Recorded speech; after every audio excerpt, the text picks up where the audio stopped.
Baik, terima kasih atas kesempatannya. Di sini saya akan menjelaskan tentang mengapa perencanaan audit yang memadai sangat penting. Jadi, dalam prinsip-prinsip yang mendasari standar audit ICPA, menunjukkan bahwa auditor harus merencanakan pekerjaan dan mengawasi setiap asisten dengan baik. Supaya dalam perencanaan audit, jika kantor akuntan publik ingin meminimalkan tanggung jawab hukum dan mempertahankan reputasinya dengan baik, dalam komunitas bisnis, maka seorang auditor memiliki bukti dari akuntan publik, lalu membantu perusahaan untuk tetap kompetitif atau bisa menjaga antar persaingan dalam menjaga nilai wajar. Dan seorang klien juga bisa mempunyai hubungan yang baik untuk bisa memvalidasi pekerjaan dan berkualitas tinggi dengan adanya nilai yang wajar.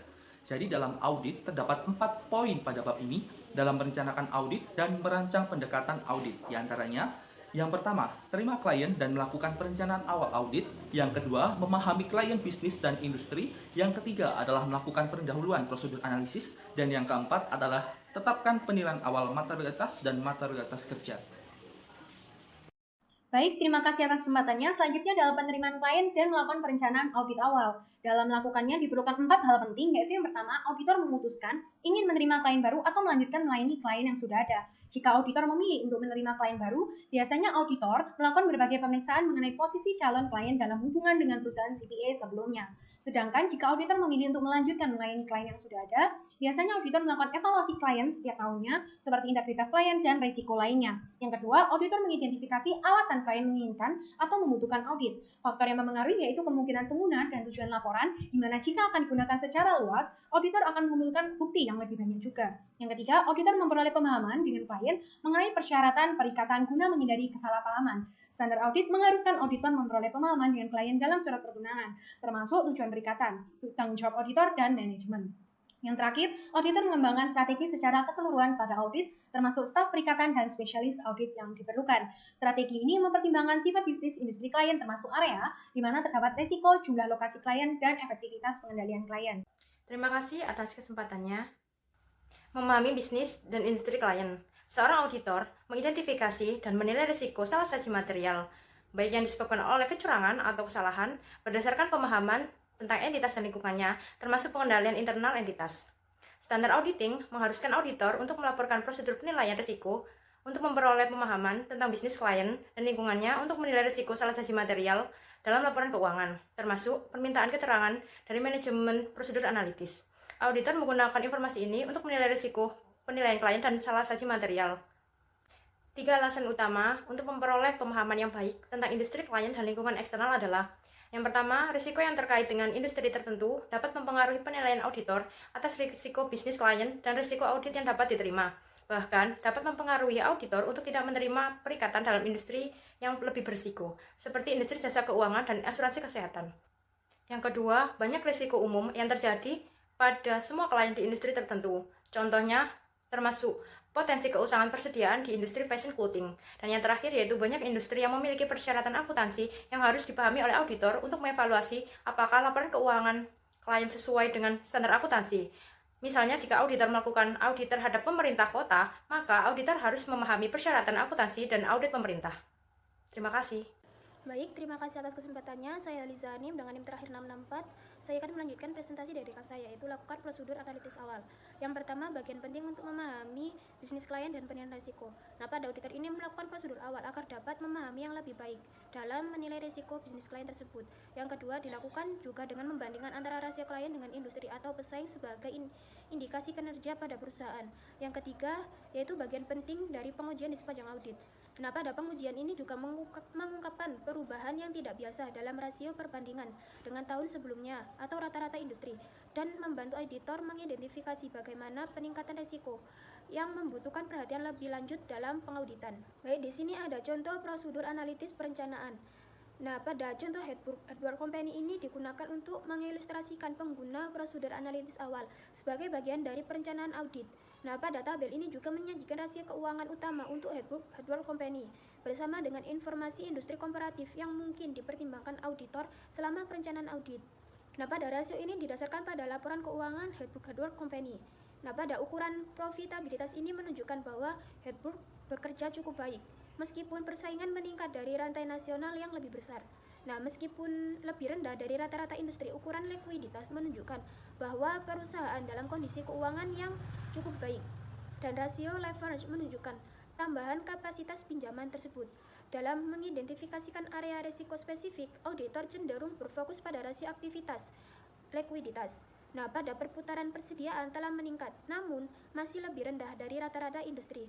Nah, pada perputaran piutang telah sedikit menurun dan lebih rendah dari rata-rata industri. Selanjutnya akan dilanjutkan dengan rekan saya. Terima kasih.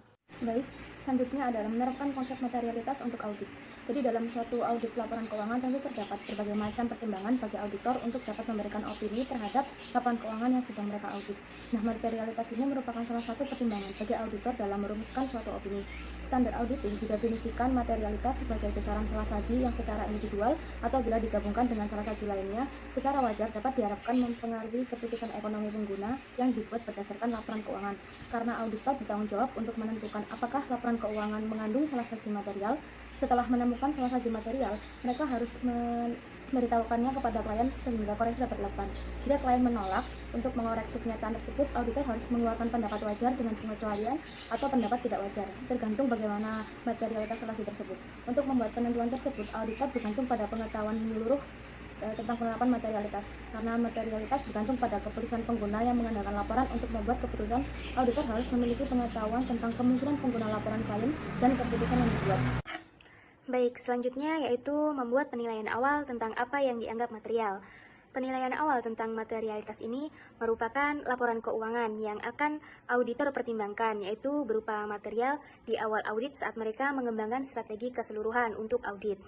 Jadi hal ini disebut dengan pertimbangan awal tentang materialitas karena meskipun ini merupakan opini profesional, hal ini juga bisa berubah selama perikatan dan juga pertimbangan ini harus didokumentasikan dalam file audit. Dan pertimbangan awal tentang materialitas untuk laporan keuangan secara keseluruhan sendiri adalah jumlah maksimum yang menurut auditor dapat salah saji dan masih bukan yang mempengaruhi keputusan pengguna yang wajar. Dan pertimbangan ini merupakan salah satu keputusan terpenting yang dibuat oleh auditor dan juga memerlukan kebijaksanaan profesional yang cukup besar. Auditor juga menetapkan penilaian awal tentang materialitas ini untuk membantu merencanakan bukti yang tepat untuk dikumpulkan. Lalu ada penilaian yang direvisi tentang materialitas. Penilaian yang direvisi tentang materialitas ini merupakan di mana selama proses audit, auditor dapat mengubah penilaian awal tentang materialitasnya. Lalu ada faktor yang mempengaruhi penilaian materialitas awal itu ada 3. Yang pertama, ada materialitas relatif daripada konsep. Salah saji besarnya tertentu. Mungkin material untuk perusahaan kecil, sedangkan salah saji dolar yang sama bisa menjadi tidak material untuk perusahaan yang besar. Lalu yang kedua, ada tolak ukur diperlukan untuk mengevaluasi materialitas. Karena materialitas adalah relatif, maka perlu memiliki tolak ukur untuk menetapkan apakah terdapat salah saji material. Lalu yang ketiga, ada faktor kualitatif juga mempengaruhi materialitas. Jenis salah saji tertentu cenderung lebih penting bagi pengguna daripada yang lain, bahkan jika jumlah dolarnya sama. Baik, terima kasih atas kesempatannya. Di sini saya akan melanjutkan presentasi dari rekan saya, yaitu tentang menentukan materialitas kinerja selama perencanaan audit. Materialitas kinerja merupakan jumlah angka yang ditetapkan oleh auditor lebih kecil dari materialitas laporan keuangan secara keseluruhan, demi mengurangi probabilitas salah saji yang rendah dan tepat melebihi salah saji laporan keuangan secara keseluruhan.